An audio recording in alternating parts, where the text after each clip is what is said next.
Your shots are so good. I'd love to shoot you sometime. Peter Parker. Peter. Parker! Miss Brant? That's not the position I hired you for. You're trash, Brock. Excuse me? You want forgiveness? Get religion. This is the guy that gave the key to the city to? I'm gonna put some dirt in your eye. You took him from me. He loved me. No. He despised you. You were an embarrassment to him. Oh. Look at little Goblin Jr. Gonna cry? Good riddance. Get ready for some dirt in your eye, because the movie Squawk has hit rock bottom after watching Spider-Man 3.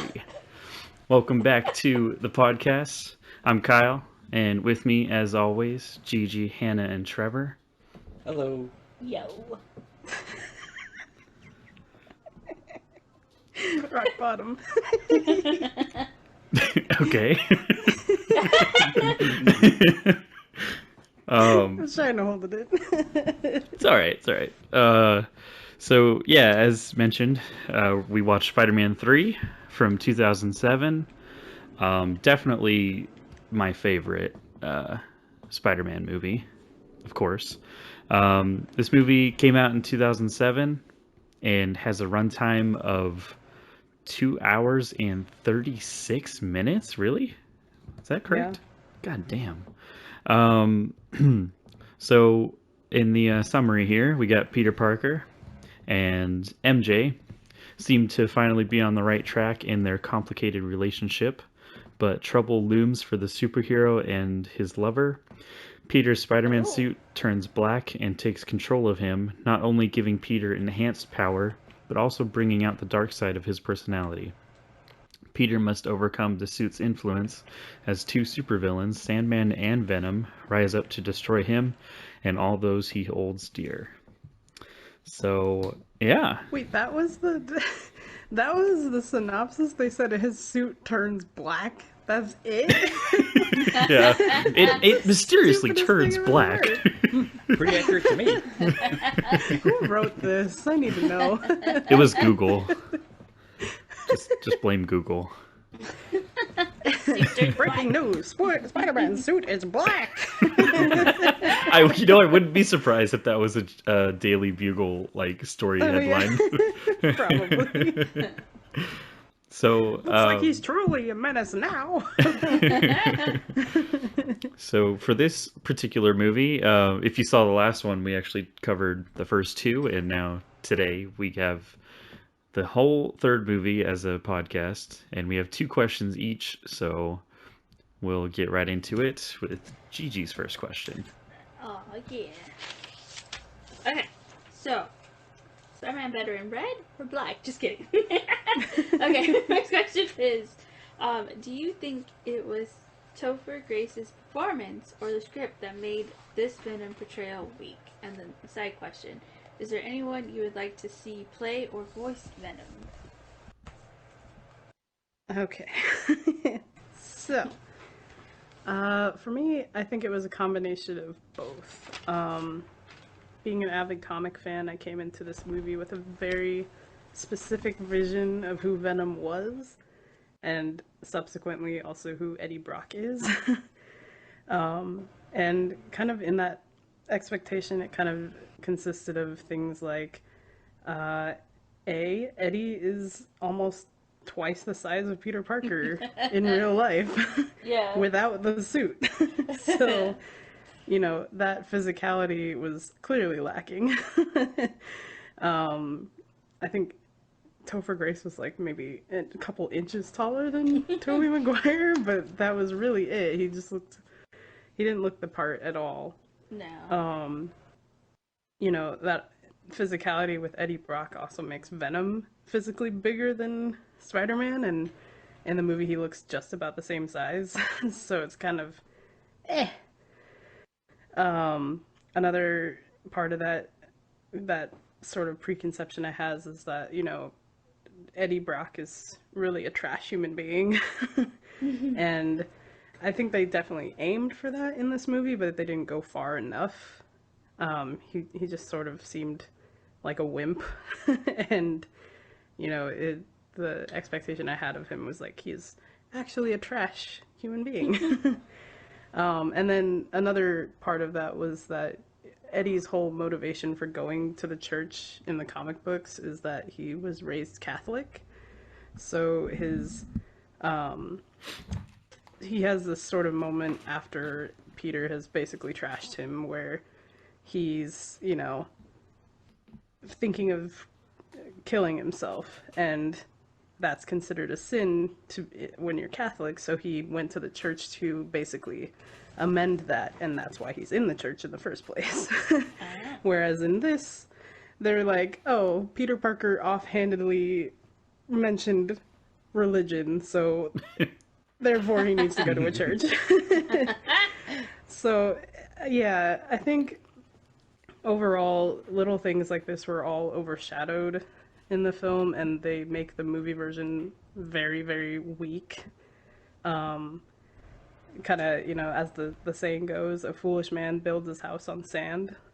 The script clearly lacks any real attention to the motivations and struggles of this character, therefore making him very weak, especially as your main antagonist. Yeah. Throw in a weak performance by the actor, who honestly portrays Eddie more like a whitey school child rather than a grown-ass man. So he just, overall, he's so much less threatening in the long run, and, you know, this is Venom, you can't really screw that up. At least in, you know, a Spider-Man fandom, but one of the main things with that too is that, you know, at least with the Sandman, we see that Flint Marko has clear goals and motivations that, you know, explain why he turns to villainy, but with Eddie, he lacks all of these motivations. Yeah. And any elements that would give him any sort of depth as a person or a character, like, it's his whole run-in with the suit just becomes like, oh, this is like dumbfound luck that he even got it in the first place. Yeah. So, yeah, I think it's a combination of both for that. As far as people that I would want, I thought Tom Hardy is a good pick for Eddie Brock, you know, both physically and personality-wise. I think the problem with his version is that clearly another crappy script. But if I had to pick anyone else for Eddie, I think I would go with someone like Alan Richardson, Charlie Hunnam, or Sam Witwer, because they could all physically embody that character, as well as, you know, portray someone who's a trash human being, but you could also sort of feel for at the same time. So, yeah, any of those guys. Nice. So I'm kind of on the same boat as Hannah. I honestly think it was both. I don't see Topher Grace as a very graceful or convincing villain. Oh my god. During his short stint as Venom in the final act of the movie, he still sort of sounded like a weak and insecure wimp. Like when he was talking to Peter as Venom, he made a few like really creepy remarks toward MJ and was implying stuff, and I don't know. It just, like, I get he's supposed to be like a bad guy and all that, but he was just really off-putting and creepy. Yeah.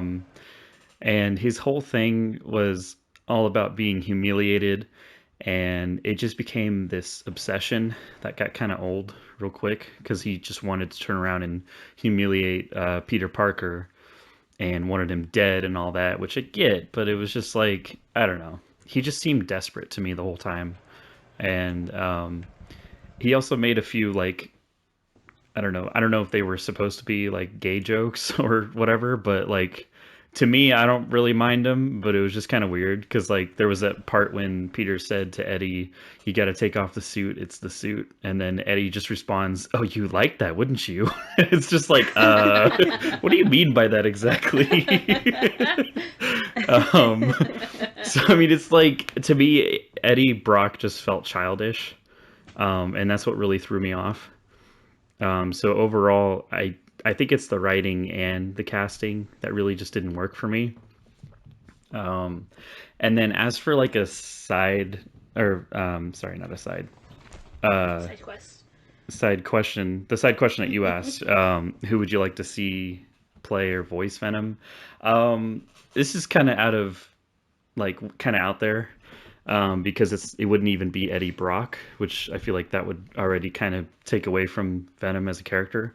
But it would have been cool to see the actor that played Flash Thompson, Joe Manganiello, whatever the fuck his name is.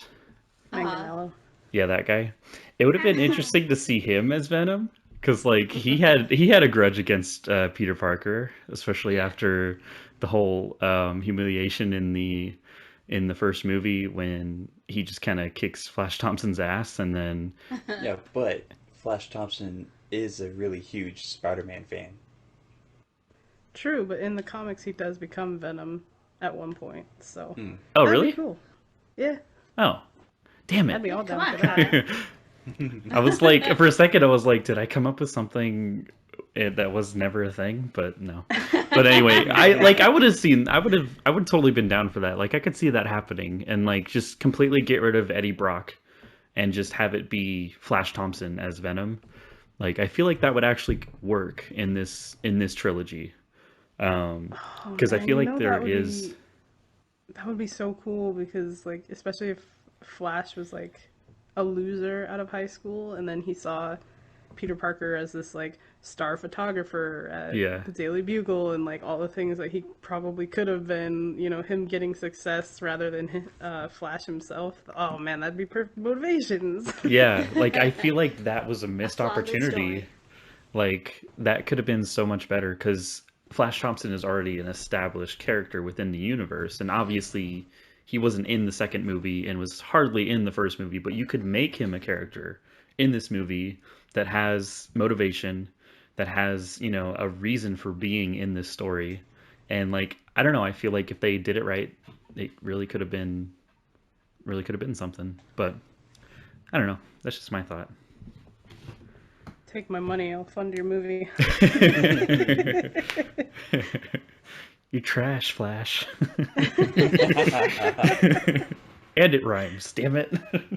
Oh, also, like, I like how in the first movie they mention Eddie. Yeah. I think Jonah mentions him, and then in the third movie he has no idea who he is. Yeah. Yeah. I thought that was hilarious. Like, oh, continuity. Ew. For me, I put Topher Grace plays a good nerd. I didn't really care for his cocky, surefoot Eddie Brock at all. However, I would lean towards the script being weak, as you could see evidence of that in the rest of the movie. They also didn't do anything with Venom. Venom was supposed to be like this whole entity, not just like a suit, Yeah. which is weird. Say what you will about the Venom movie, but they at least made it clear that, you know, it was, again, its own entity. Like, you could hear Eddie and Venom, like, talking to each other. Like, Yeah. Venom was more like this chaotic person, I guess, in quotes, person. But Eddie was just trying to, like, bring it back to, like, a lawful nature. Yeah. So in this movie, Venom, and by that I mean like Spider-Man 3, Venom just sort of like hissed and cried, which I think was really bad, I guess. I mean, especially since Venom is such like a iconic Spider-Man villain, Yeah. and they just lowered it to like this, it's almost passive thing. I completely missed the part where we're supposed to find a substitute, but I agree with Hannah's Charlie Hunnam. I think he would make a pretty good Eddie Brock.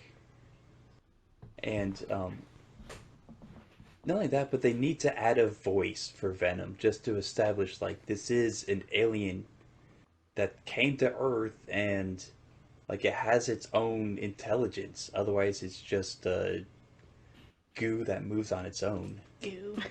Um, Just another bad boy goo. yeah, It'll it stain needs to be all your clothes. It has to be someone who could do like a really good creepy voice. Yeah. I was actually thinking maybe Benedict Cumberbatch because he has done Smog. Yeah. I think he did a really great job at voicing him. But I think it needs to be more like stereotypical, like old school villain voice. And I don't have an idea as to who, but there are people out there who I think, if I actually had time to put some thought into it, Yeah. they would be able to do a really good job at it. Like, I don't, if they were doing like a gender swap, I think Tress MacNeille would do a really good job at like this evil, almost insane creature thing. Because she does a really good job at like, sort of like being like a, maybe not badass, but like an asshole of a person. But Okay. yeah, that's my answer. Alright. So I agree, everyone. I think it was both. I think it was Topher Grace, which I agree with Trevor. Like he plays a pretty good nerd, but I don't think he really made a good Venom, or Eddie at all. I think maybe, and this is just like a guess, but they were trying to do like good Spider-Man, bad Spider-Man, because they kind of look similar, and they're kind of the same height, and like maybe that's what they were going for. I don't know, but I think it was bad casting. So yeah, and then the person I thought of would be the voice for Venom. I put James Earl Jones. Oh. I think that would be awesome. That'd be awesome. Right? His voice would be too sexy though. Too sexy. Just like, Peter, I am your suit. But it'd be fucking awesome. It would be awesome. So yeah, that was my pick. oh man. Nice. Two worlds collide. 3 worlds, if you count Disney. Okay, so for my first question, it is, to quote the late Count Dooku, twice the pride, double the fall. Peter's personality goes through quite the journey in this film. Do you think he'll go back to being his normal Peter Parker self after the conclusion of this movie? How do you think the lessons about humility Peter learned from the alien suit experience will affect him in the future? Honestly, I think after what Peter went through with the symbiote and the humiliation and being this all-powerful bully, All-powerful bully. at the end of the day, it cost him his best friend, almost his girlfriend, and just lots of other death and destruction. When Peter gets rid of the black suit and loses Harry and watches the symbiote consume Eddie Brock, the first thing that I feel like should have popped into his mind were his uncle's famous kind of last words, with great power comes great responsibility. I like to think that Peter understands that phrase now more than ever because of what he went through in the events of Spider-Man 3. It would have been interesting to see a Spider-Man 4, because I feel like Tobey Maguire's Peter was on the verge of becoming this wise man with an ability to control his feelings and emotions. So I believe after the conclusion of Spider-Man 3, Peter Parker does not go back to his normal ways and instead becomes a much more mature and adult Peter. Aww. So mature. Yeah, that was a good answer. It was. I said, I don't think he'll go back to normal, but I think he learned something. Pretty much copy and paste what Kyle said. He was definitely self-absorbed when like he had like his own parade, and they were doing like this whole like honoring him thing, and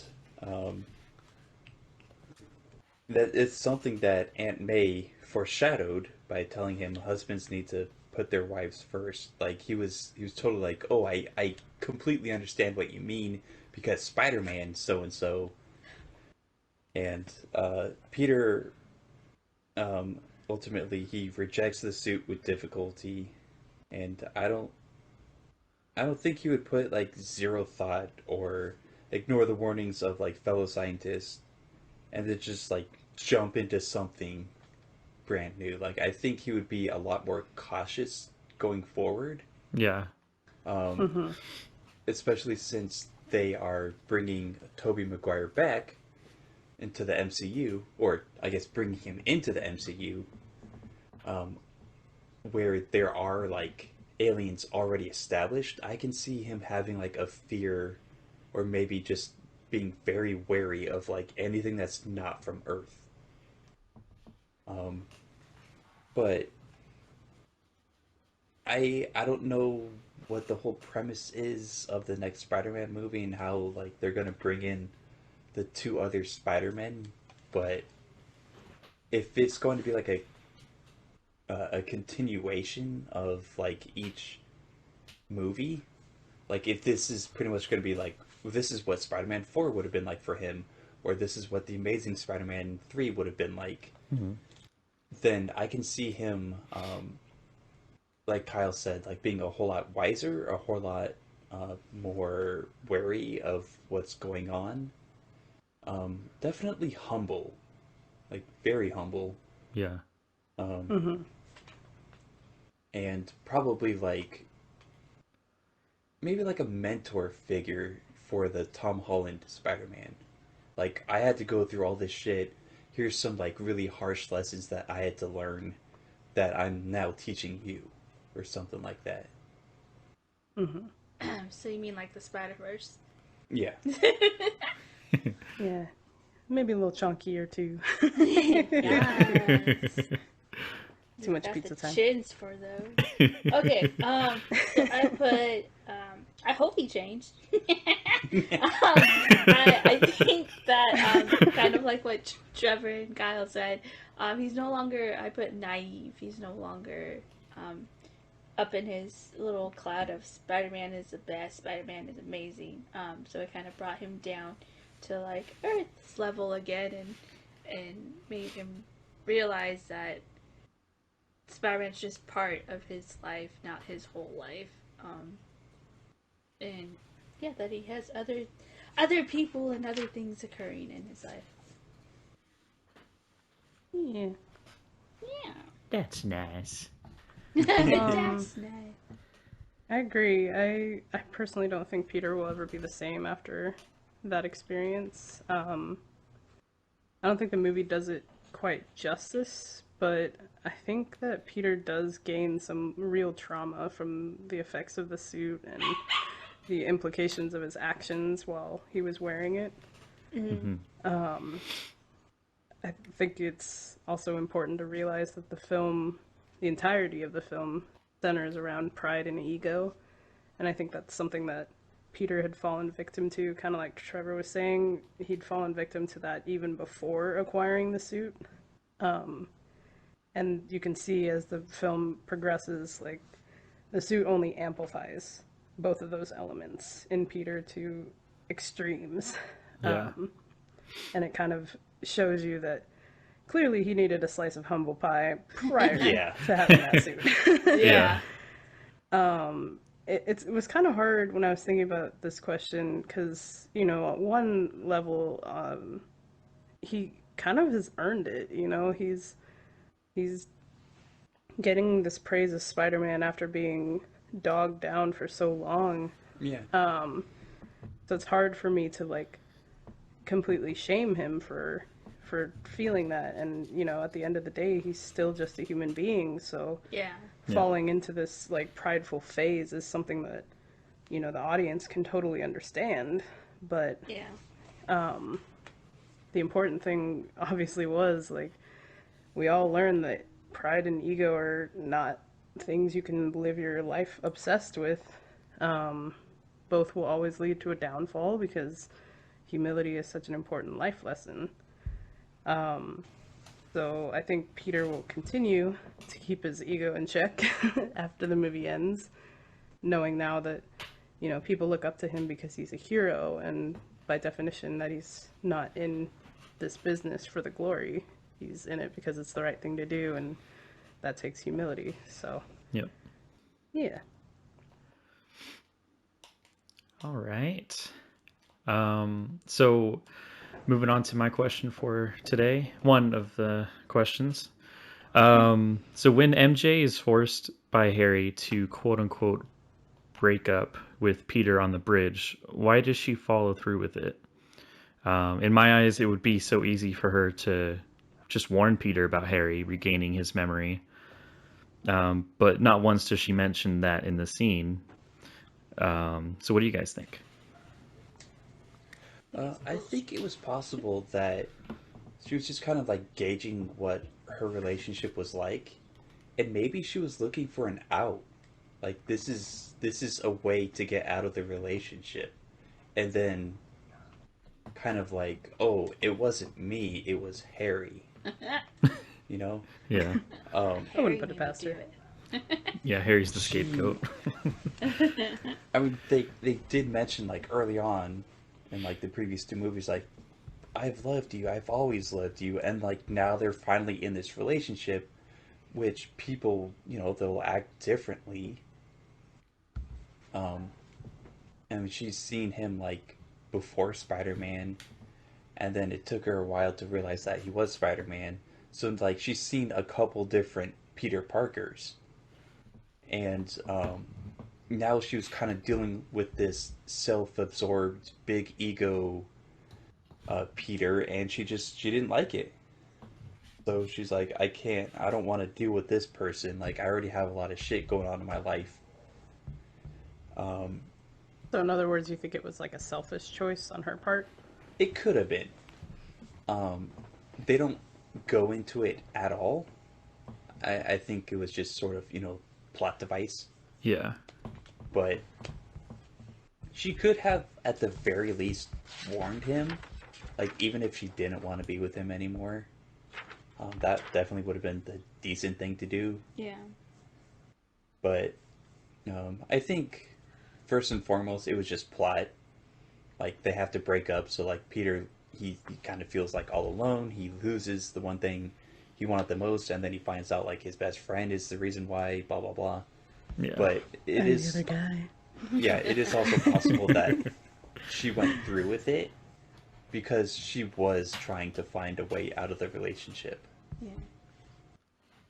Yeah, I kind of have the same thing written down. I put that their relationship seemed to be going down anyways, and maybe she thought this was a good thing and she could use it and leave.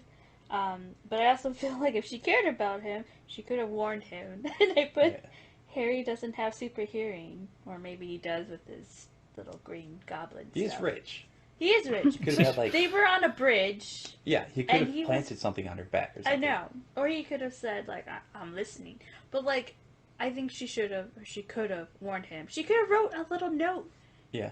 Put it in his pocket. Something. And then I To also be fair, put... she's not that great of an actress, so... Well, to be fair, she's not. She doesn't seem that smart. So I also put Spider-Man shouldn't have done the Spidey kiss, so that probably what pushed her over. Yeah, She that was was like, on him. Yeah. "Fuck you, I mean nothing to me now. I hope Goblin kills you." The end. The end. And Harry may have had super hearing. Like the first Goblin was able to hear a drop of blood on the floor, so he That's might Yeah. be able to hear it. He could have. I know. He doesn't have super hearing, or does he? Like, you know, ... question mark on there, but you know. But that's what I think. Wow. Okay, so I gave her a little bit of the benefit of the doubt in this Yikes. situation. So my take was that at this point MJ is a bit traumatized and that's kind of why she goes through with it. Like, she clearly had a horrifying encounter with the first goblin in the first movie. Yeah. Yeah. And that's not something you just instantly recover from. And I think you also have to throw in the fact that Harry's a close friend who's forcing her to do this. Like, I think in this moment she's trying to do her best to protect Peter because she doesn't really know what Harry is truly capable of. Like, he comes into her house full on suit, grabs her and slams her up against a wall. Like, hey, you're gonna do this. Yeah.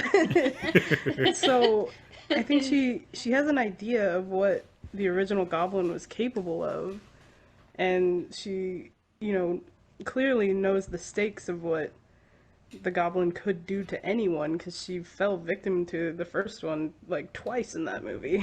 Yeah. So I think she was just afraid that warning Peter would lead to further repercussions of what Harry would do, because she knows, you know, Peter's Spider-Man, but he's on a deeper level, he's just a human being, and so is Harry, so they might kill each other.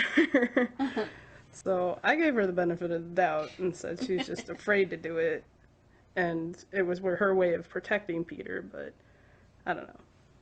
No. No. Spider-Man good. Skate, go! MJ Skate, bad. go!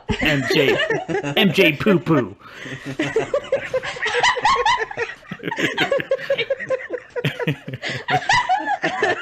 Oh, poor MJ. No, Spider-Man, no! So what I wrote for my question, I think it's obvious that the writers wanted conflict between the best friends, and I totally get that, but I just feel like overall this scene was, I don't know, not done right, I guess. In my opinion, MJ really should have told Peter about Harry, and I think it's implied that she doesn't based off of fear, which makes sense, but to me, MJ, I just feel like in general she doesn't really think anything through, and was probably the worst written character in this trilogy. And for her not to tell Peter about how dangerous Harry was, to me, I just feel like it's downright dumb. It shows me that MJ doesn't really care for either of them and is kind of just mindlessly doing what she's told. And what's really frustrating about her character is I just feel like she's just a damsel in distress throughout this whole trilogy. And I don't know, that type of character for me is just kind of old, and I don't really like that. And it's a real shame, because I mean, like, even someone like Aunt May had more, you know, like, fight in her than MJ, because all MJ does throughout all three movies, whenever she gets captured, she just screams. And I'll give her credit. There was, I think it was Spider-Man 2 at the end. She tried to stop Doc Ock for like a second in like one moment, but then Doc Ock just kind of slaps her to the side, and that's it. Yeah. And it's like, to me, like, I don't know, like, I get it, she's scared, and like, she's not powerful like Spider-Man or like any of these villains, and I get that, but like, I don't know, I just feel like they could have done something to make her more useful in some way, shape, or form, because like the whole damsel in distress thing is just, I don't know, I just feel like it's a thing of the past, and it's kind of old. But like, even Aunt May, kind of old Kyle. Yeah, even Aunt May, you know, pretty much saves Spider-Man's life at one point, and Shame it's like, yeah. And it's just like, I wish they did something more for MJ instead of just making her this kind of useless character that Peter is in love with for whatever reason. So, yeah. You know what? I think I solved it. The sense of decency is in the nipples, which I couldn't help but notice were missing in the third one. You couldn't help but notice. Yeah. Right. He was aiming for him. Yeah. Target not acquired. Mission So failed. many- We'll get him next time. So many late nights of Trevor sitting at the TV playing and pausing the Where movie. did they go? He has like a whole whiteboard just like planning out all these shots where there could be potential nipples. Question marks everywhere. Oh man, he just starts drawing nipples. That's so interesting though, like that all three of you were like, nah, she's trash, and I was willing to give her just a little bit of the benefit, and now all you guys are like, nah. You could admit though, she could have done more. Oh, though. absolutely. She's still a That's trash right. character. I was just willing to Jake. give her a base level of humanity. Yeah. Nah. Well, I kind of sympathize with her because I said that, like, you know, she probably didn't say anything because she was, you know, scared, which I get, Yeah. but still, I don't know. But she's still trash! It's just like, if you cared about someone, wouldn't you think like you would do something to try to warn them or give them a sense Yeah, of that like, was trying her to turn help? to be the hero. Yeah, she could have been the hero. She could have Maybe she stepped thought up. she was by not telling him and protecting him. Hannah, we've gone through this. MJ poo poo. It's gonna be my quote of the day. Well, I mean, it's I Brought to you by just Kyle. yeah, it's the same argument as to why, you know, Peter Parker doesn't tell anybody that he's Spider-Man. Like he's Yeah. protecting the ones he loves. So the same argument could be made, but No, You know. because he has like super villains after him. Oh my she just gosh. has Harry. I mean, come on. Harry's technically a supervillain. Wow. That- Okay, Super, moving on. that's stretching He's it. just one villain. She's only got one villain. That and the And- critics. She's got two villains. Oh yeah, that's true. Critics. Ba-bana, ba-bana. Funny. It's that one critic was J. Jonah Jameson. Well, she said all the critics, so he probably did. He probably did say something. It was all of New York. They got something for our ass. Oh man. That was poorly handled.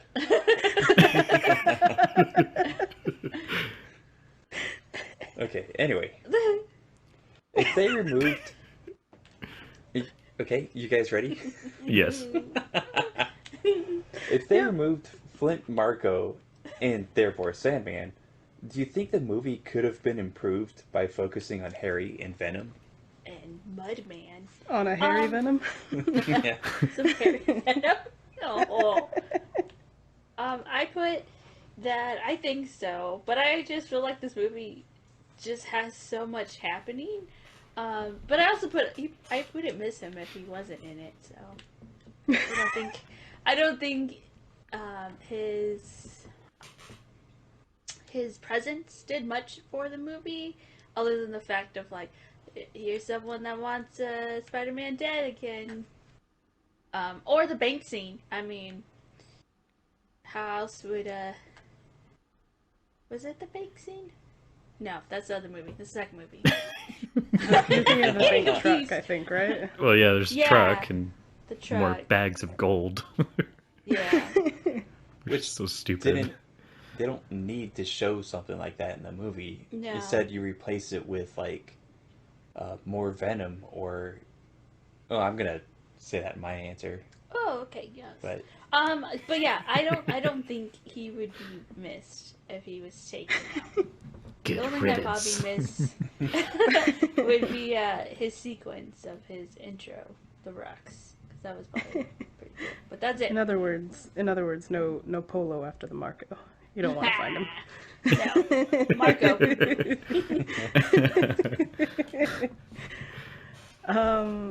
For me, I think if they removed Marco, it would have been improved, but only minorly. Like, the Marco story is obviously one of the weakest and definitely seems unnecessary in the long run. But I definitely think it would take a lot more workshopping to make the film truly okay. Like, the Eddie story is weak because the film didn't commit to the source material or stray far enough away from it to make it acceptable. They tried to play it safe with that story and, you know, it poo-poo. So the Harry story is also weak because it was rushed. He only figured out at the end of the second movie that his bestie was Spider-Man. and his transformation into the Goblin feels dumb.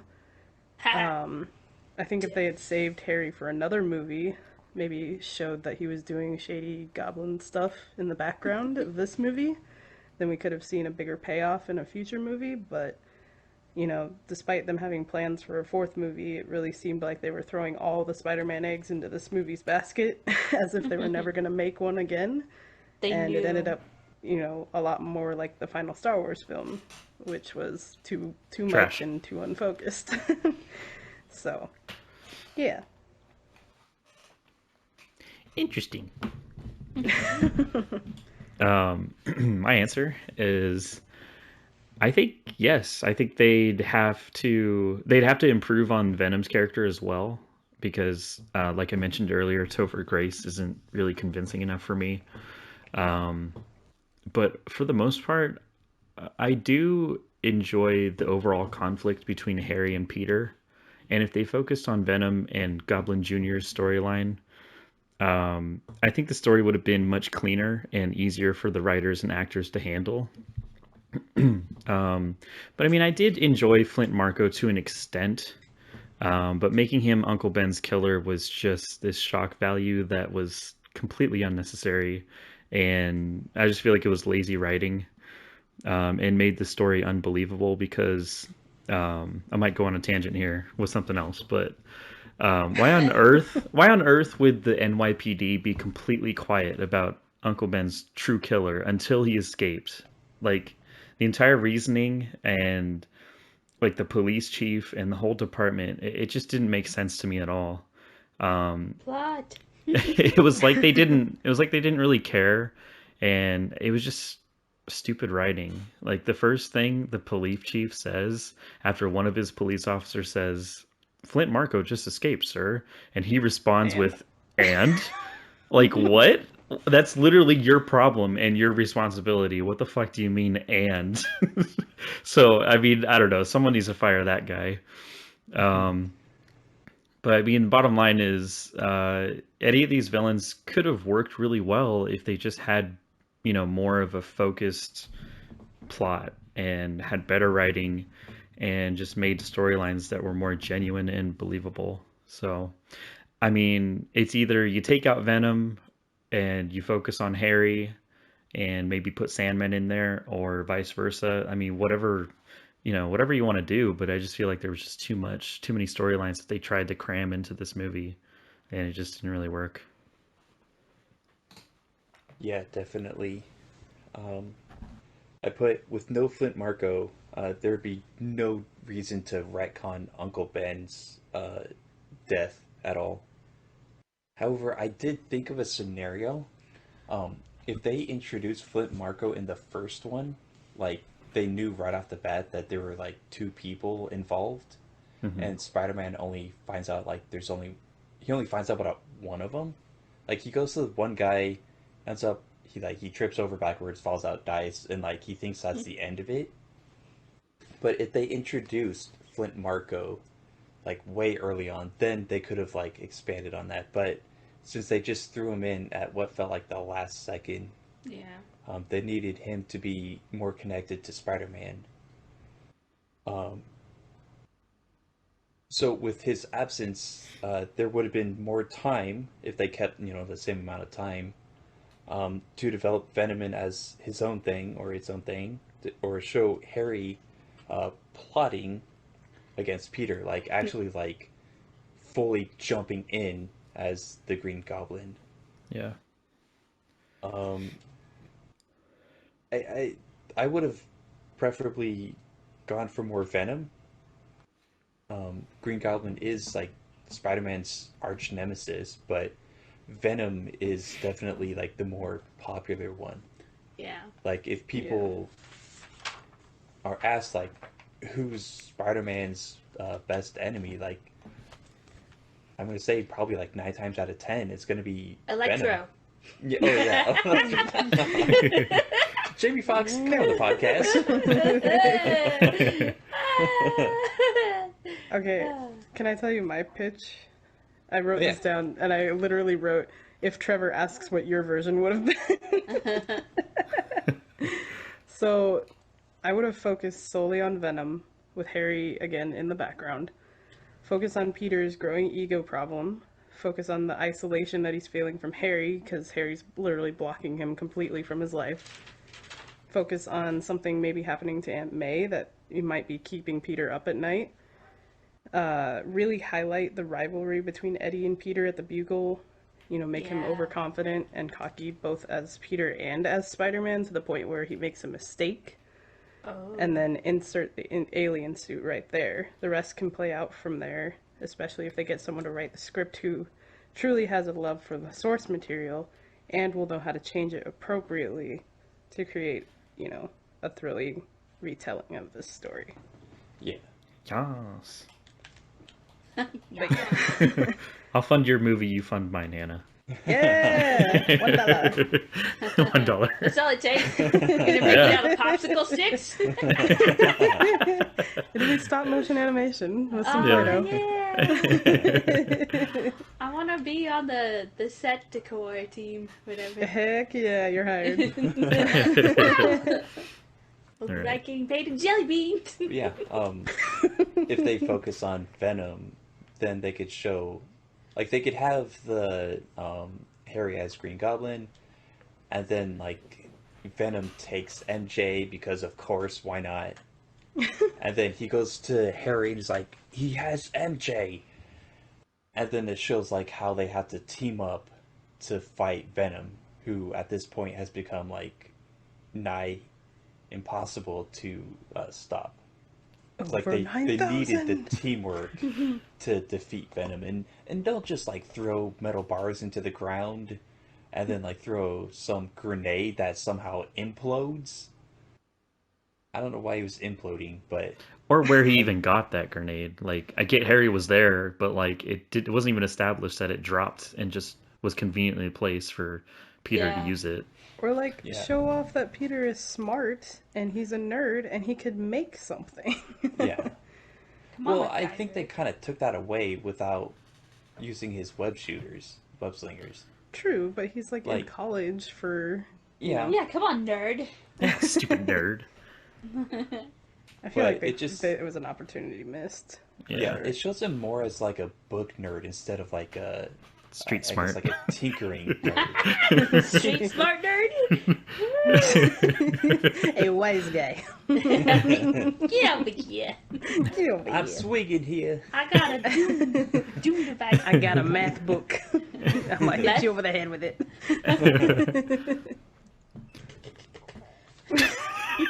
Jesus. That's getting in there. Okay. Alright, so second question, right? Okay.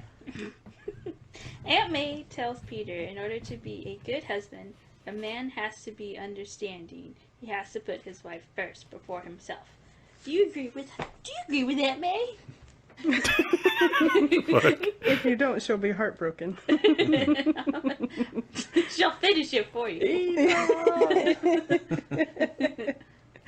For me, I agree with this notion. I think it's also true of a wife that she has to put her husband before herself as well, because marriage is about the bond that you share together.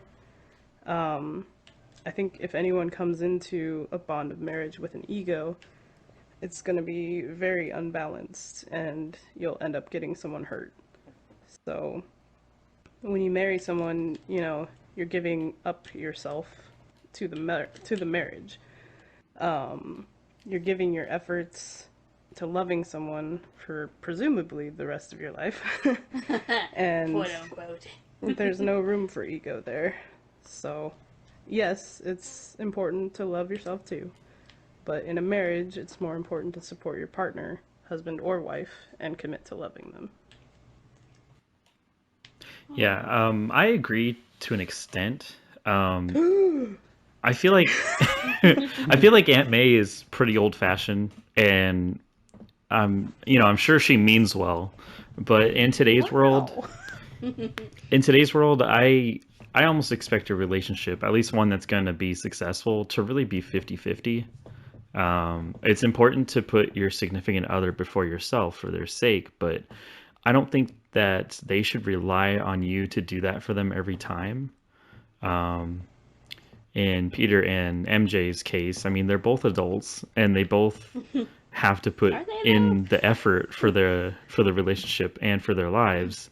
And a relationship doesn't come without its sacrifices, but there has to be a limit to where everyone could and should take care of themselves. So, I mean, Aunt May's philosophy is not wrong, but I also feel like it's a bit dated. Because, like, not everyone can be a hero. Even though Aunt May says there's a hero in all of us. And, I mean, if you have these expectations of your partner putting you before them all the time. Not just your partner, your husband. Well, I just say partner to be, Yeah. you know. To be inclusive, Trevor. Yeah. Aunt May wasn't inclusive, though. I know, but Just because she I'm wasn't doesn't mean we have to be. God, we're our own people. It's 2021, Trevor. God damn it. Yeah, come on, Trevor. This movie was made in 2007. Anyway, It's dated. if you have these expectations of your partner putting you before them always, it almost comes off as selfish. But of course, everyone has their own opinions and ways that they do things, and I don't know. Peter and MJ, they can work that out themselves. But yeah, that's what I came up with. Okay, I said not necessarily. I think the key to a good marriage is communication. I would alter her statement to each person needs to put the other first, not just your husband. Pretty much what Kyle said. I think it's up to each person to kind of pull their weight, and I think I've said this to Gigi a couple times. What? Happiness comes from within. Don't look to other people to make you happy. If you're relying on other people to make you happy, you're gonna have a miserable life. You're gonna have a bad time. Yeah, you're gonna have a bad time. But I think if you were constantly putting someone else first, that might inflate their ego to the point where, like, they think you're just pretty much like this thing to push around. No. And I don't think that's healthy at all. Yeah. You need to be able to have your own individualism, even though it is, it's a relationship of two people where you're kind of like merging, but like you still need your own individuality. I think in this case, Aunt May is just a sexist pig. And now I'm wondering if Uncle Ben didn't just pull the gun on himself. And pull the recovery from him. I'm just kidding. That took a dark turn real quick. But even though, this movie was made in 2007, I think it should have been a little bit more progressive than that. Yeah. Well, I mean, they're a superhero movie that may or not get... Jesus, Kyle. Sorry. I'm sorry. They didn't want to push their envelope too hard. Yeah. But there's a reason you call them your partner. Like, right. They are, with you to help you out. Not do everything for you. Come on, Chip. Answer my question. Breaking news, Aunt May is a sexist pig. Jeez. Easy on the old lady. Okay, so I felt that I kind of agree. And the part that I kind of agree with is being understanding. But it should be that you should be understanding of each other, and sometimes put the needs of your partner before yourself. But you should also not let your needs go without being heard. Yeah. It's a partnership, which means teamwork, which means take care of each other, but don't forget about yourself as well. That's what I said. Take care of yourselves. But yeah, I think I agree with everyone. It's a partnership, so you are together, you're working together to create a life together. I'm saying together so many times. But yeah, I think, like I said before, understanding each other is probably key, and communication as well. Marriage is what brings us together. Okay. Moving on. Yeah. Done with that. Done with marriage. It's overrated. Yeah. Does that. My second question for today was the birth of the Sandman scene is highly regarded as one of the film's best sequences. Do you agree? Why or why not? All right. So from a special effects point of view, yes, I do agree with that statement. From an entertainment point of view, no, I do not agree with that. It's poo-poo. That's a no for me, dog. To me, I'm kind of gonna go off the rails on this one, but the best sequence of this film, without a doubt, is the Tobey Maguire montage. When he is peak bully and James Brown's "People Get Up and Drive Your Funky Soul" is playing, I mean, that right there is my favorite 5 to 10 minutes of Spider-Man. Oh my god. The entire sequence is so over the top and completely ridiculous, but you can't deny the amount of swagger and confidence just beaming off of Peter. Oh no. Let me finish. Let me finish. You have the floor. Do I, Gigi?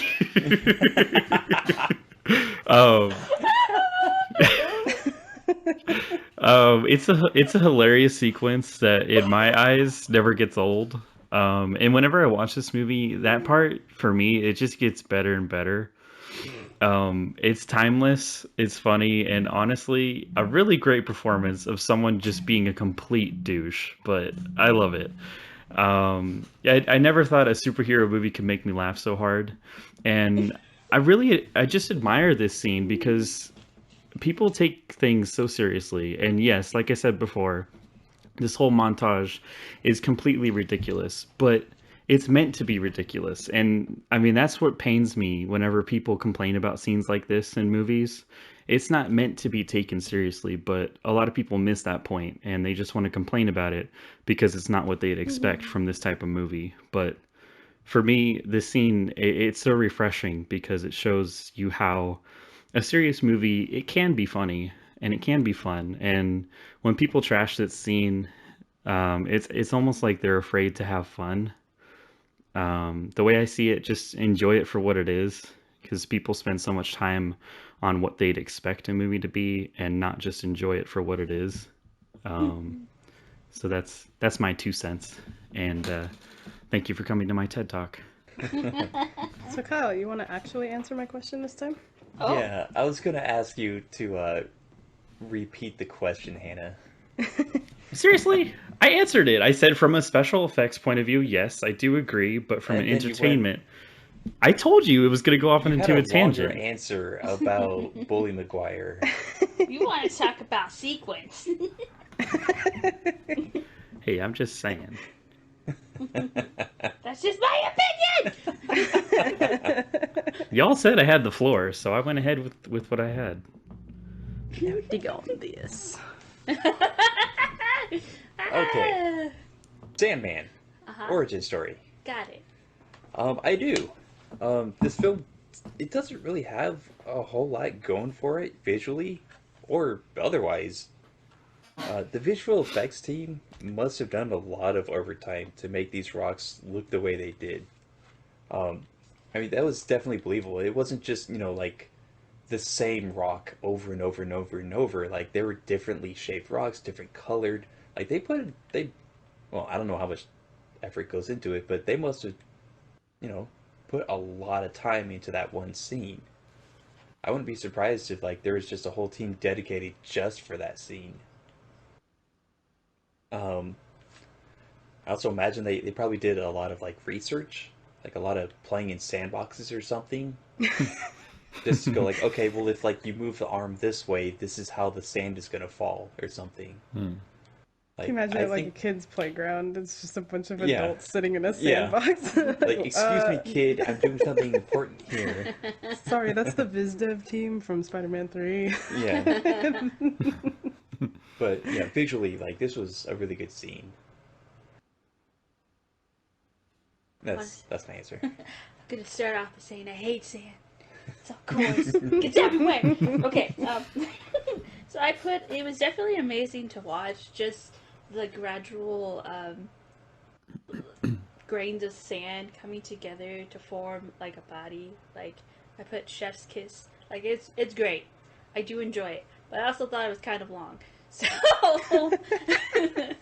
like I get it. Like they did something amazing, and they really want to put it all out there, show the I don't know how to say it, but pretty much they figured out their technique, and they were showing how he went to grab the locket, and then he had a stupid, I don't know, glove hand, and then he was like, oh, I realized I could have fingers, and then he figured that out. Yeah. But I think it was amazing. It was like a nice like visual effect, but again, a little too long for my taste. For me, I absolutely love this scene. Even from the first time I saw it, I was enthralled with the capability of the special effects. And the spatial and special effects.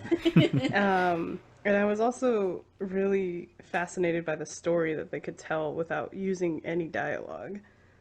And I liked that, the music just adds to it. The music's amazing during that sequence. Yeah. And it was really cool because I love the fact that his locket is a heart shape, because essentially as the Sandman, he's become this heartless monster. And, Flint Marko himself is so determined to get back to his daughter that he takes on the challenge of, being this monster, and literally puts every fiber of his being into achieving his goal. But, they give him such motivation without words, and, they really give him the time to, like, focus on making his hand a hand, and, from there it builds to, like, gotta make myself legs now, and then, he has this, like, really cool Frankenstein-esque walk as he leaves the pit, and I just think it's really cool that you can see his pain, his struggles, essentially his entire heart go into all the efforts. So, yeah, I think it's beautiful to watch. Yeah. Someone's disrupting the What podcast. the heck was Someone that? knocked on our door. Unacceptable. We're gonna have to restart the whole podcast. Yeah.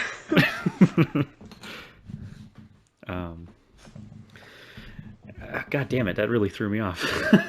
Yeah, I don't even know. Gigi, Yes. you're fired. It was weird. Like she was like, it looked like she was just looking through our stuff that's out on the porch, Oh God, and then she knocked.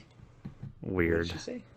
She was like, oh, you guys usually order Jimmy John's, don't you? And I was like, no. And she was like, oh, I usually see them coming up. And I'm like, okay. And apparently the apartment down on the end has a Jimmy John's sitting outside their door. And she's like, oh, I just thought they may have missed it for you guys. And I was like, no, because we haven't ordered Jimmy John's In quite some time. Yeah. Yeah. We ordered DoorDash maybe, but like, that's it.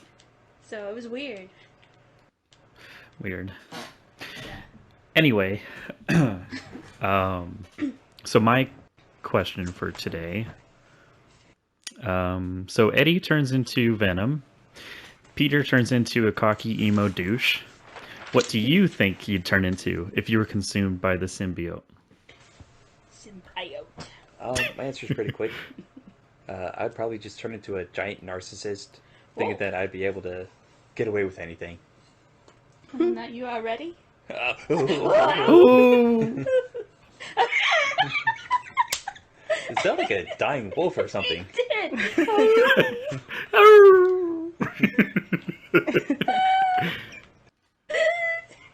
Jesus. God damn. Now Gigi's dying. that was funny. Okay. So I put I would probably turn into a cocky person, and I put like I'd probably be like my D&D character. I'd just be Oh, my God. Oh, add you're an not 11. already? Add an 11.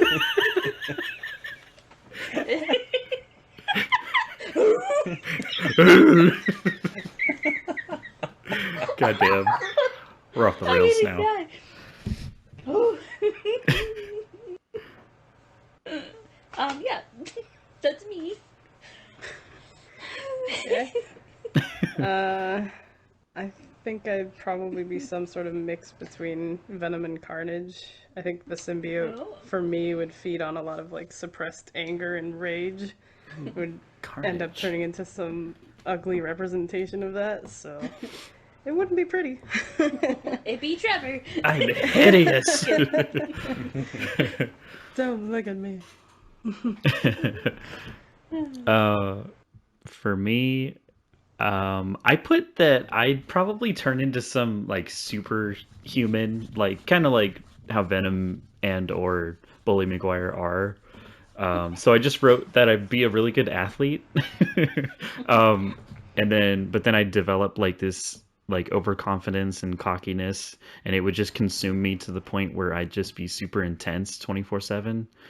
And the power that I possessed would have just eventually tear me apart, and I'd die a terrible You're tearing me death. apart, symbiote. I just die a terrible death of pain, loss, and destruction, and that would be it. Classic Kyle. Yep. Well, there I go dying again. Fireman. Fireman. Yep. God. Oh, that was good. All right, final question. MJ and Spider-Man have opposing levels of success in the third movie. Do they? MJ, Sorry. MJ He said opts- opposing, not comparable. There's a difference. MJ opts to tell Harry about her being let go from her singing role, but not Peter. If she had told Peter everything, and assuming Peter actually listened, do you think they would have been fine in regards to their relationship? No. And Jake poo poo. So I put, okay. I put that I think that maybe she didn't tell Peter, because he thought the world of her, and maybe she didn't want to crush the image he has of her, and so maybe that's why she didn't want to tell him. But then I also put I think their relationship just had really bad communication problems. They pretty much had the hero. What's the name of the person that gets rescued? Damsel. Yeah, I guess Damsel. So, he was her savior. He saved her from death multiple times, and he was just the nerdy guy in love with her. So I think they just kind of had those images of each other and never actually saw each other as the actual humans they are, if that makes sense. Like, MJ probably just sees Peter as Spider-Man, and Peter just sees MJ as the girl next door, the girl he never thought he could get, kind of thing. So I think they just probably built each other up, and then she just didn't want to. She didn't want that fairy tale part of that to end. Maybe, I don't know, but either way, yeah, their relationship was toxic and bad and poo poo. Poo. Bad.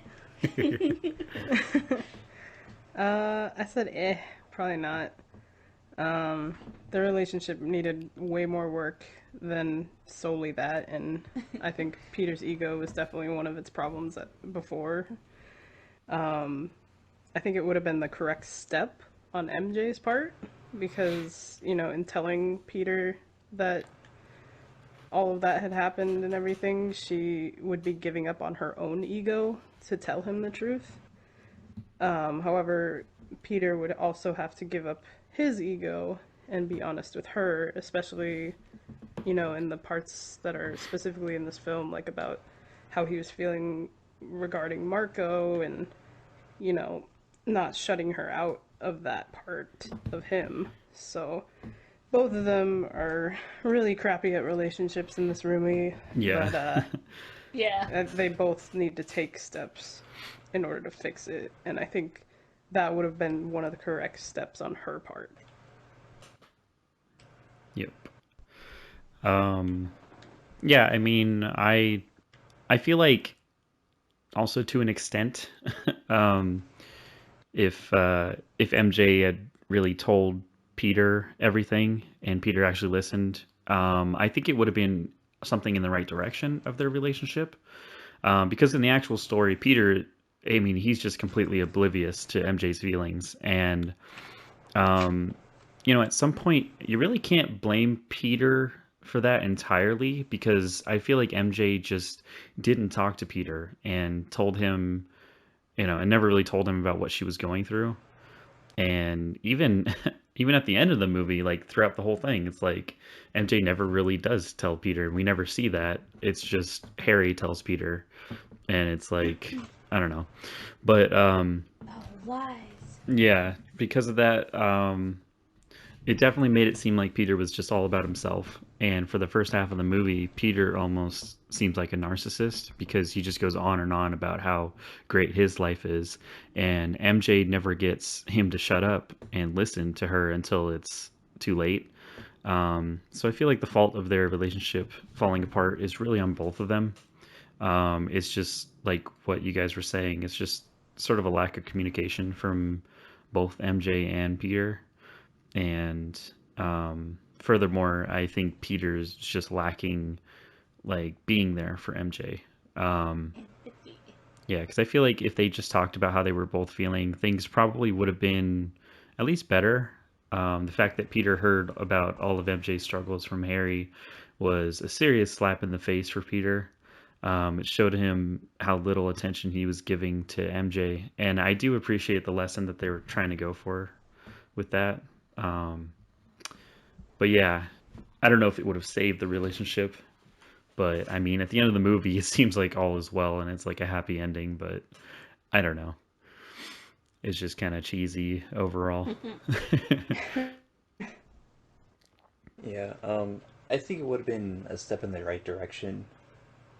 Like I said in a previous question, communication is important in a relationship, and that was definitely something they both needed to work on.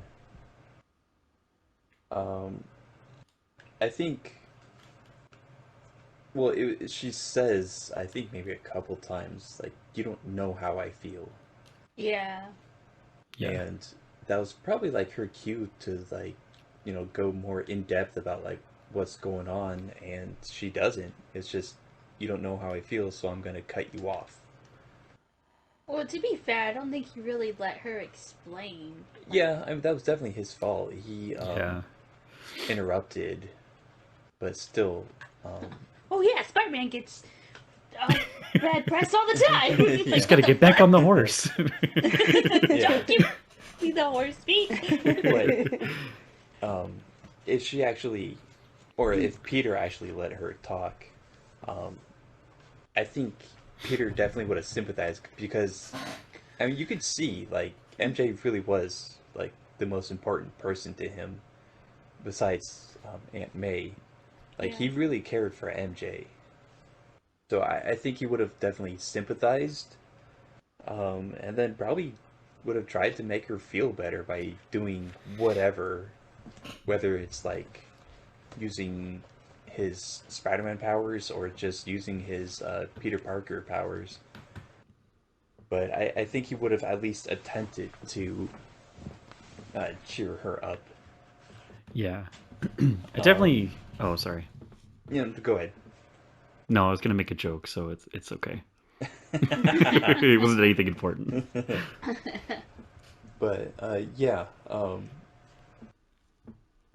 it probably would have ended a little differently. I think if that was the case, she probably would have mentioned, like, Harry is trying to use me to get to you on that bridge, instead of like, oh hey, it's not working, I'm out. Peace. Bye. What you didn't see was they had a secret handshake going on where Harry couldn't see. And he was like, Yeah. oh, Right? like sign language or something. What did you do to her? You know what would have saved their relationship? If both of them teamed up against critics. Just critics in general. Yeah. Yeah. Yeah. Like, Peter buzzed into Jameson's office, and he has like a second-hand Spider-Man suit on or something, and then he just like punches him in the face. It's like, that's for making reviews. And then he like walks out of there. Oh my Then god. MJ comes in a Spider-Man suit and punches him too. There you go. My show was awesome. Or no, I'm sorry. It was wonderful. Oh god. You said great.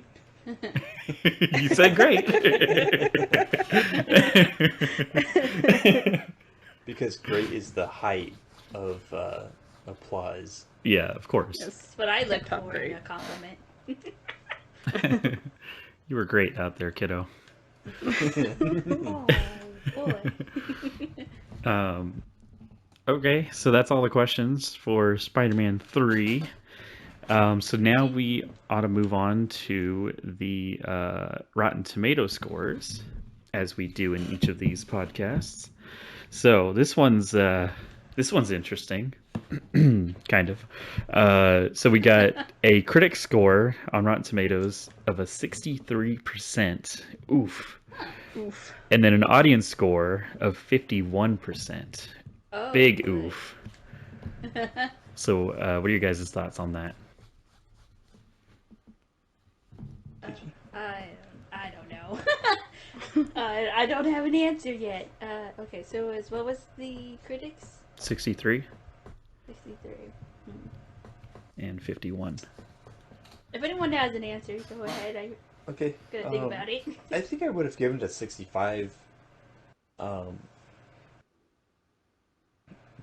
Sam Raimi has shown that he can make a good Spider-Man movie. Spider-Man 2 was amazing. I think I gave that a 96. You were or something. pretty high. So I think he was overzealous, or maybe just packing way too much in there, or I don't know what happened, but something Yeah. happened, and it resulted in this. This. Yeah, it needed a lot of work, basically. Maybe they were pressed for time. I don't know. I'm not gonna make excuses for them though. Yeah. I mean, he did admit that he was kind of disappointed in the whatever you call it, the final product. But yeah, I don't know. I don't know what happened. Yeah, but 65 for me. Gigi, did you come Gigi? up with that? Yeah, I guess so. God. I agree. I guess with Trevor 65. I was gonna go a little bit higher. I was thinking 70, maybe. Maybe I'll go a little bit lower. I'll go 68. At 69. God damn it. Nice. Yeah, I'll stick with 68 though. It wasn't like the best Spider-Man movie, but I mean, it just had a lot going on in it, and I feel like the story and the characters kind of get lost along the way. Don't get me wrong, it's quotable and it's pretty funny. But is it supposed to be? But I don't know. I don't think so. I mean, sure, some parts are supposed to be, but overall, it was just kind of like a confusing mess. But I enjoyed it, so. 40%. That's what you get from me. Oof. Narrative is way too unfocused, and the characters feel obsolete in comparison to the, hey, we got Venom this time feel of the whole thing. Yeah. B, overall lack of commitment to any source material or any of the characters. Either focus on making a good change or stick to the source where it counts. Stop trying to play it safe. Ooh. D. Too many unfocused villains in one film. When will they learn? D. When will they learn? Cheesy dialogue and awful script. And E. Not a film I would seek to watch alone ever again.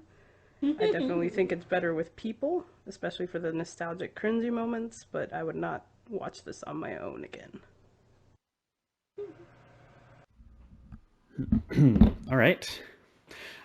So for me, it's really difficult for me to place this movie on a certain rating, because I know I've said this countless times in the past, but for me, a good movie typically involves just me enjoying it overall, and I try not to let the story or the lack of, good writing or anything like that really take away the experience for me. So it's hard for me to really judge this movie and put it at such a low rating, because I can't deny that I do enjoy this movie for different reasons. Obviously, I can understand that it's not a well-written movie, and I can totally agree with Hannah, and I can totally agree with Gigi and Trevor as well as to why this movie is not, an A movie, because it's totally not. I get that. But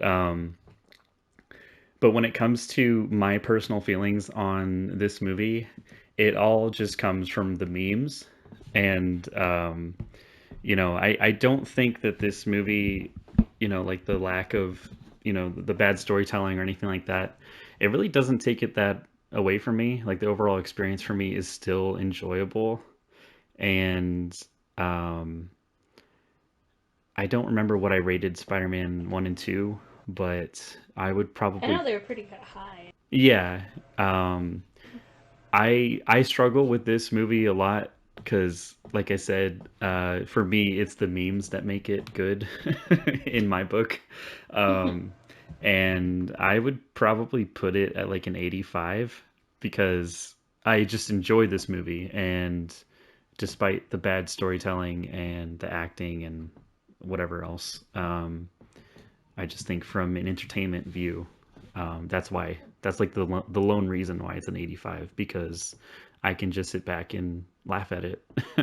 And I could do that with plenty of movies, and I think that's what would make me a really bad critic in general, because I would just be like, well, it made me laugh, so that's why I think it's good. Because I feel like I would be really bad at judging movies and stuff like that, because I do find a good in a lot of films, and it's hard for me to be like, I feel like I'm not very good critically when it comes to like critiquing movies, and I can totally understand why people would hate this movie. I get it, but at the same time, I just want people to just enjoy it for what it is, and I'm not going to get what I want, but it is what it is. So yeah, I would say 85.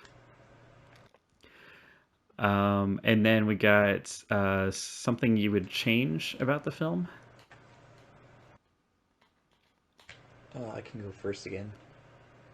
I would change, make the changes in I believe my first question. Remove Flint Marko, get rid of Sandman. I would make the story more focused instead of, oh, this is happening, and then that's happening, and then this is happening, and then that's happening. Yeah.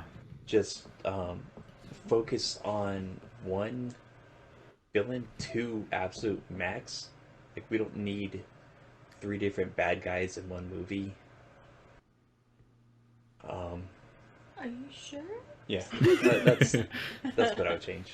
Yeah, this movie is to Kyle what Batman and Robin is to Gigi. Yeah. So good. Okay, I would have had MJ or Peter Parker die at the end instead of Harry. Damn. I think it would have given Peter the a really hard reality check of like fuck, people I care about are dying. I think it would have been a bigger impact to him than it was with Harry dying.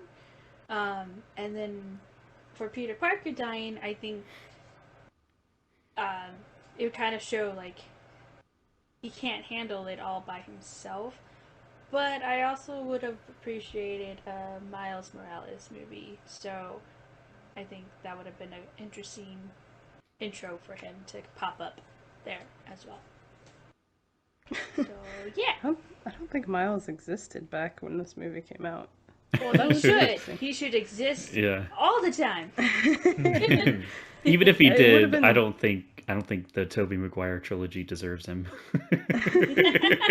Well, he wouldn't have been a part of it. He would have been his own Spider-Man movie. Like it would have been really, really sad if Peter Parker died to these villains, though. Like Yes. these specifically written But villains. Miles Morales would have come, and then it would have been like, oh shit. He'd been like, "What's up, MJ?" Hey girl. She's like, didn't I tutor you? What the fuck? Didn't I babysit you? Yeah. That's what I would have. I don't know. I think it would be interesting. It's not the ending you be expecting, so.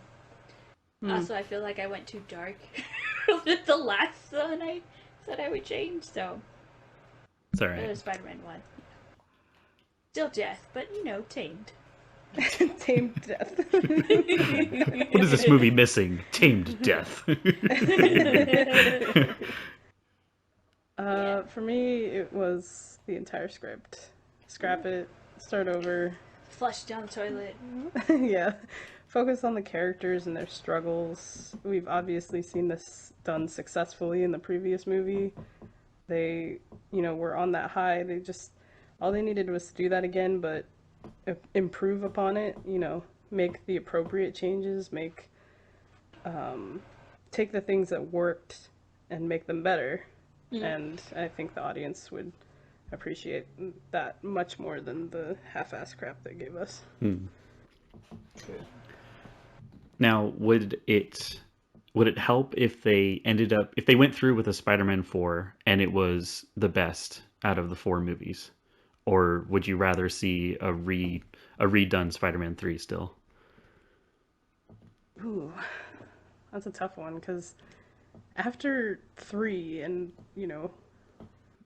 that, I don't know how you make a 4 that's the best of all of them after that. I mean, I guess people would be craving something that's better than 3, but at the same time, like, how do you follow that with the same characters that you let down so badly the first time? Yeah.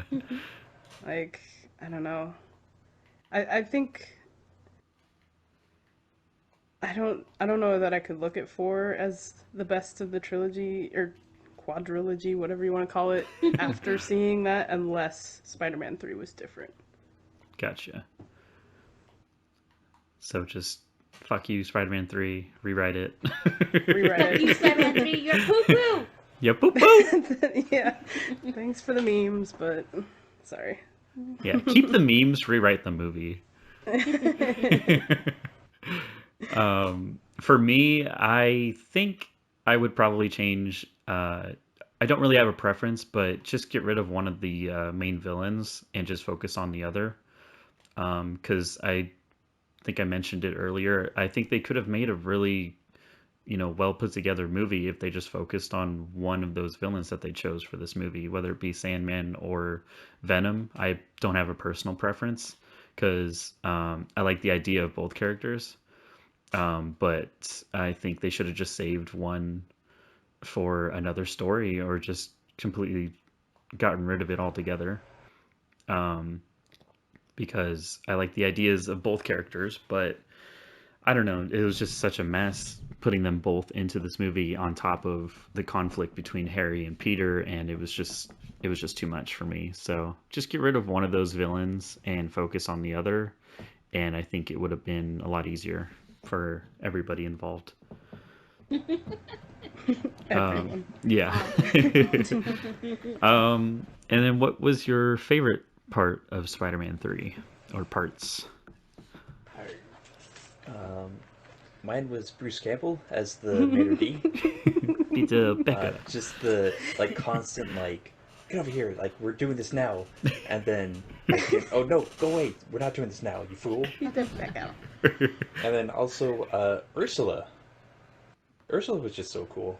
Oh yeah. Yeah, she was. Why didn't you marry her then? Yeah. Go make me some. But like, she seemed like such a genuinely nice person. Definitely someone Peter should have been interested in, I think. Yeah. Yeah. Talk about your girl next door. Yeah, seriously. Or you know, they could have been really good friends. Yeah, either way, like, I don't know. She would have been good for Peter. Yeah. I like that she seemed happy that he was happy. You know? Yeah. She's the best friend we all need. Tears. Come on the show, Ursula. Yeah. But only if you bring cookies. With nuts. Without nuts. Okay, I put, I mean, there's a lot of laughable moments, but one of the moments that I generally enjoy was after Peter Parker does his Diga and this thing. He's dancing with Gwen Stacy, and then she realizes that he's doing it all to make MJ jealous, and then she goes, "I'm so sorry," like she apologizes to MJ, which I don't think usually happens in, well, I don't know, not in the movies I watch anyways, where she was like, "Oh, I don't want to be a bitch to a girl that I don't even know," kind of thing. But the other thing that annoys me about that part is she should have known. She knew MJ was there. The guy introduces that MJ's going on stage, and then Peter Parker goes, "Hold on, I'm gonna go somewhere." And she's like, "Okay." And then he starts playing. I'm like, "Girl, you know where this is leading. You should know." But she didn't. But she apologized, so I appreciate that part. To So her that's your credit, I favorite? don't think she thought Peter was that kind of guy. Well, true. Yeah, I You're could see probably that. right. Because But he why else isn't would he go really. on the It's just what was consuming him at the time. So yeah, I could see how it's like that's not who Peter is. Right. But I think my favorite part is the fact that she goes to MJ and apologizes to her. Yeah, So, I do like that detail that they threw in there. Like, because Gwen Stacy's not a bitch. Like, she's Right. totally not. She seems like a genuinely nice person and all that. right. Like, she even tries to let down Brock, or Eddie, easily, where he was like, "Oh, remember that night?" And she's just like, "We had coffee." Like, the fuck? Yeah, what the fuck are you implying, dude? Yeah, but she was still nice to him. She was, you know, still a good person to him, so. Yeah. Yeah, Yeah. but that part. Okay, I have a couple. Bruce Campbell, his breakout role as French waiter. That was an amazing I am part for French, him. yes. Yeah. This is a French restaurant, no? Yeah, the idea of him like getting the hand signals accidentally from Peter and stuff, that just cracks me up every time. I obviously love the Birth of the Sandman, like props to the VFX teams for that because it's amazing. Yeah. It's a really stupid part, but when Harry and Peter are fighting for the first time, and that sequence is just not so crazy because you can definitely tell the CG has aged. Yeah. But the part where he clotheslines him, with, like, the sound that the web makes when he hits it is boing. And then he just goes down from there. Oh man, that's such a crack up. Harry! Yeah. Come on, Harry, stop messing around. Wake up. Yeah. You can't be hurt. That's not how this goes. Yeah, don't tell mom. Again, as in the other movies, I love anything with Jonah Jameson. Like, especially how they ramped it up this time with Betty and his pills. Like, it must have taken so much patience to get through those scenes. Yeah. Because you could just So tell many he was like pills. about to break. Don't forget water. But the last one I have is a genuine moment with Peter where he fights the Sandman, and then Sandman escapes, and he gets up on the rooftop, and he takes off his boot and his mask, and there's just sand everywhere, and he's like, where did all these guys come from? And he's just shaking out his boots and stuff. I love that. That is like a straight up comic book moment, and I love it. Yeah. For me, I have quite a few. I'll limit it. But I do like I do admit that a lot of the comedic moments in this film, it's a little much. But for me personally, it doesn't take away from the film or from me enjoying it. But I do feel like there was a lot happening in this movie, and with that, there was just a lot of comedy in this film, and I don't know, I feel like maybe they could have toned that back a little bit, but at the end of the day, all the jokes in this film, like, I genuinely laugh at like 95% of them. Like, they're hilarious. And the ones that were already mentioned were kind of my favorites. But I mean, I talked about it already, the Tobey Maguire montage.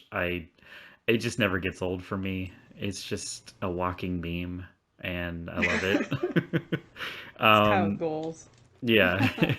And yeah, I mean, all the scenes with like Mr. Ditkovich and Peter and then Ursula, like, I don't know, I just love the part where Mr. Ditkovich is trying to give him relationship advice, and the best he can come up with is, "You are good woman, I am good man." And it's like, wow, that's top notch advice right there. Good job. Yeah, I just think for me, this movie, it's really just the comedic moments, because a lot of the serious scenes in this film, they don't do too much for me.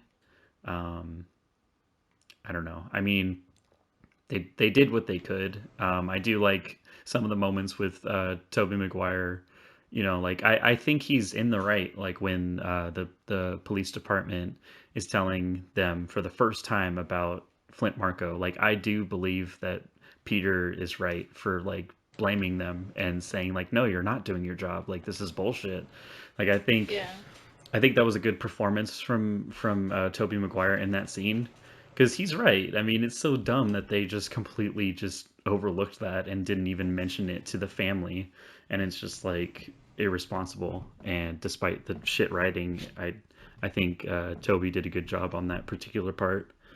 But yeah, I mean, there's just plenty of parts in this movie where it's just the comedy that really makes this movie good for me. But yeah, that's it. And that's it for this podcast. It's a long one. Jesus Christ. Yeah, so stick around for Spider-Man 4, Kingdom of the Crystal Skull. Oh, boy.